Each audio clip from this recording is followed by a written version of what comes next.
Hi, good morning. Welcome to Behind the Mic. I'm Mr. Bay, the host here.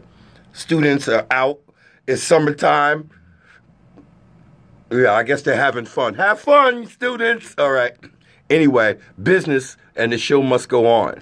Phil, good morning. All right. Morning. Okay. Phil is, this is my joke. He's a magician. No, that's magician. Right. All right. And illusionist. Right. And I know you said it earlier. There's a difference between the two. Right? But more importantly, there's a business behind this.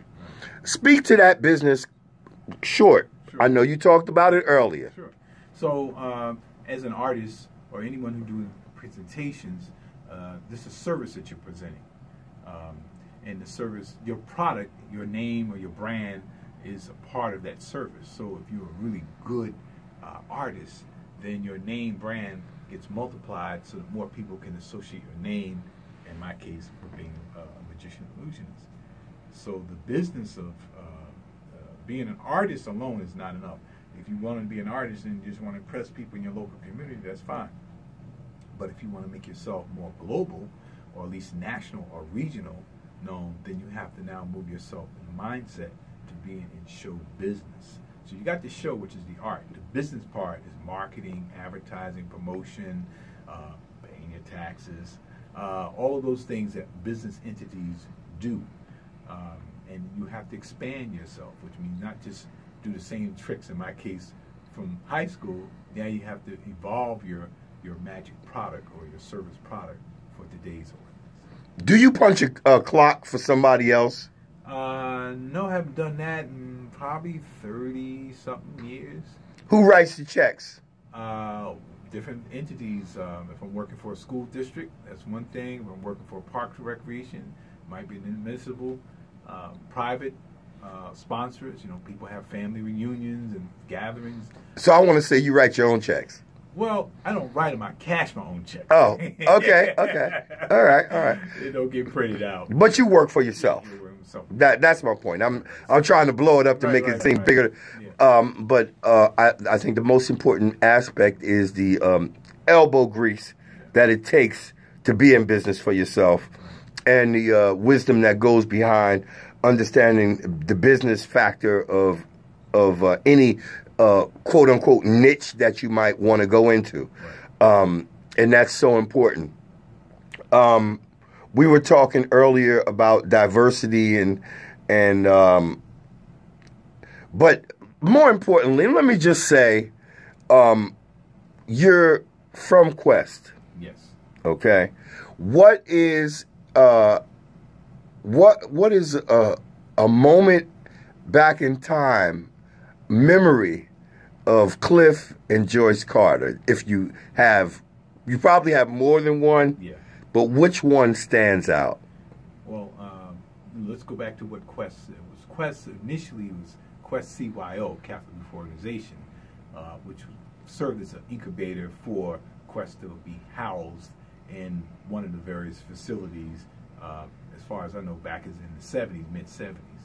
And then they were at St. Vincent's at one time. They were on Return Boulevard and South Orange Avenue one time. When I came in, they were at the former Essex County High School on Broadway in North Newark.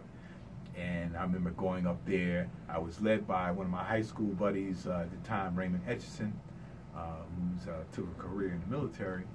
And I remember going up in there, and Cliff Carter was there. High school student, and met Rich Camerari, who also was a good mentor for me. It was so many different, it introduced me to a world of resources. And these were people who already knew the struggle, you know, civil rights struggle, human rights struggle, educational struggle. It was like a place where you went in there, for me as a kid, it's like, wow, despite all the negativity that people say about Newark, this is all about pushing positive.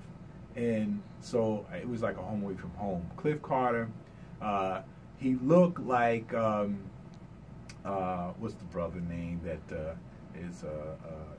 gives a lot of lectures and stuff. I think he's in Princeton. with the big wild ass. I know who you're talking about. Yeah. He ain't seen a barbershop in decades. But, you know, you can't judge a book by... He wears a scarf in the summertime. Yeah. We won't say his name, but everybody knows. But, yeah, Cliff and Joyce Carter. Miss Carter was like a mother. She loved everybody. She was always she was like our Mother Teresa, you know, whatever she can give, whatever she can help. I mean, she was like a city hall. Cliff and George were like a city hall, mini city hall. If you were burnt out, if you were homeless, they found somebody that plugged you in. If you were almost in college where you didn't have enough money, they found the money for you. And it was just a resource, man. And so when I came in and I introduced myself as a magician, aspiring magician, they immediately hired me for their Kwanzaa. They used to put on Kwanzaa events at the Newark Museum and Essex County College and various facilities. So I became the black magician. Before Kwanzaa was popular. Yeah. I mean, you know, they were really practitioners of Kawita, which is the foundation for Kwanzaa, which is generally, right after Christmas, December 26th to January 1st.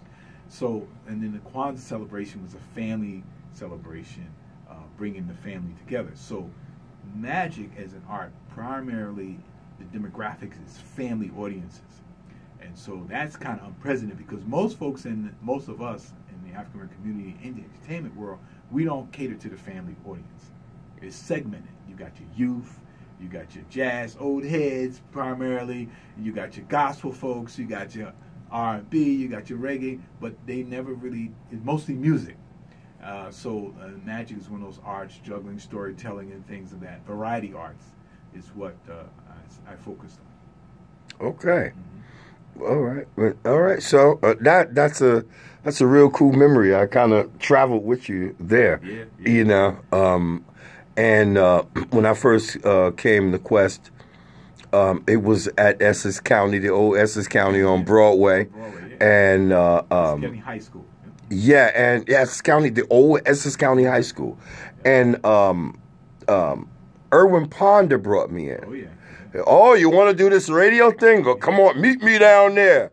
I'm like, I met him down there. Cliff wasn't there. Nobody was there but him, right? And you know, he was like, okay, so you want to walk over the burning hot coals to work at Seton Hall on the radio station?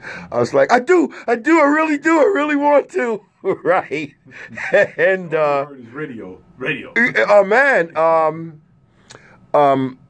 that part of Quest, and then I found out Seton Hall, Upward Bound, Roland Wilson. No, not Roland. Roland, I can't remember his last name. That might be his last name. But Leroy was the assistant director.